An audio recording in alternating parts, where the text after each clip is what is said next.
Welcome to Everything Arsenal, and this is your latest transfer news. Now, we don't have a game until next week, Saturday, so enough time to get any deals you're going to get through the door in the next 2 days. The transfer window closes on Tuesday night, so still around 48 hours to go. So that is enough time to get in at any other target, mostly a midfielder. We definitely need a midfielder, especially after went down the other day. We're going to talk about it as we go on through the video.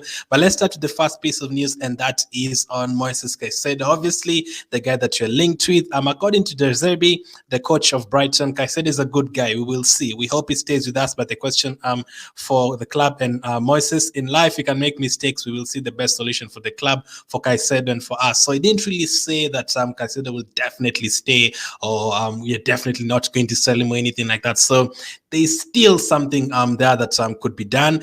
So will we make a new bid? According to Fabrizio Romano, that seems to be a possibility. I do expect Arsenal to go back in for him. The only problem is, will they really accept the bid? So according to Fabrizio, Arsenal are considering a new bid to Brighton for Caicedo, 70 million plus a bonus included. So I have a feeling that I'm sure we're going to go at 70 million. I can actually see in the next 1-2 days, I can actually see us giving them that 70 million.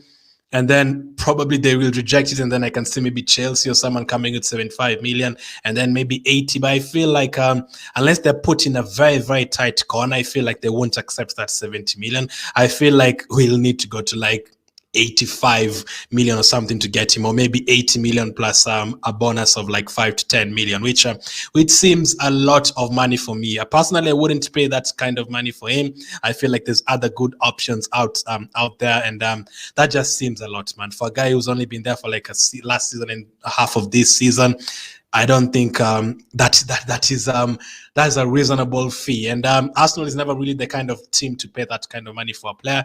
Especially, we're actually looking at him as a backup. So yes, to compete with teams like Man City and all these guys, your backups have to be like 90 million, 85 million. But for Arsenal, knowing Arsenal, especially at the moment, I don't think you're going to be paying 90 million for a player who's going to come and be a backup. But that will be an interesting one the next couple of days. I'm pretty sure Arsenal will make that new bid. Now it's up to Brighton to see whether they're going to accept it or not. So Monday, Tuesday will be a very busy couple of days for Arsenal. But what about in the summer? What about the other midfield we've been linked to? Declan Rice. What is the situation with him? Are we going to get him this transfer window? Is it possible to get him this transfer window? Personally, I don't think so. I think we can only get him in the summer, and that is what it's looking like. So according to Sam Dean, Arsenal will launch a bid for Declan Rice even if we sign Caicedo. So that would be something. If, let's say, at the start of next season, we have Partey, Rice, and Caicedo, that seems like a lot. 3 defensive midfield, that really seems like a lot. But to where we are heading right now, we have to compete with these teams. If you want to, we'll be in the Champions League next season, probably. So we have to compete with all these teams, the likes of Real Madrid. And in the league, if you're going to compete in the league, let's say we win it this season, we are going to want to defend it next season. So it's going to be a very busy summer window. It's going to be a very busy season next season as well. So the reason we're going for these midfielders as well is because El Neni is out injured. Unfortunately, he's been suffering with an injury this season. And another interesting one is Lokonga. He's come and he's gotten a lot of backlash the last couple of days since the Man City game. People pointing out his mistakes, people pointing out how Odegaard was mad at him for not keeping his position and all that. Personally, I don't think Lokonga he can play in a number 6 position. I would never play him there at all, unless we are playing a 4-2-3-1 and he has someone next to him like a Xhaka or a Partey or an El Neni. I can never leave him in the number 6 position by himself. That position is the engine of the team. That is the engine of the car. If your engine is not working, it doesn't matter which other parts of your car are good, whether the window is good, is nicely tinted, or whether your bumper looks good, or whether your rims are looking flashy. That is now like Saka, Martinelli, Odegaard, all the flashy players that we have.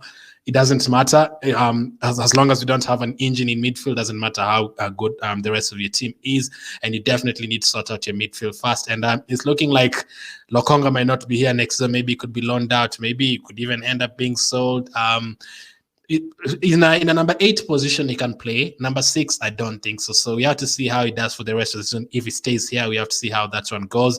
But that is one of the main reasons we're looking for a midfielder, because Lokonga, we can't really depend on Lokonga there. Good news is that Partey should be back for the Everton game next week. That is good news. We are hoping for no injuries from the FA Cup match. That is the one thing I did not want, especially to Thomas Partey. Let's see how it develops. Those are the players we're looking at right now. Obviously, we've been linked to Fresneda. We have to wait and see how that one develops. But right now, we definitely need a midfielder. We only currently have Partey and Jack. And as we've seen that this month, especially against Newcastle and also against Man City in the FA Cup, sometimes our second team is not that good. And if our players don't perform well, our first team players, especially the midfield, the players who are coming off the bench, totally different. So we definitely need to sort out our midfield. Let me know what you guys make of that.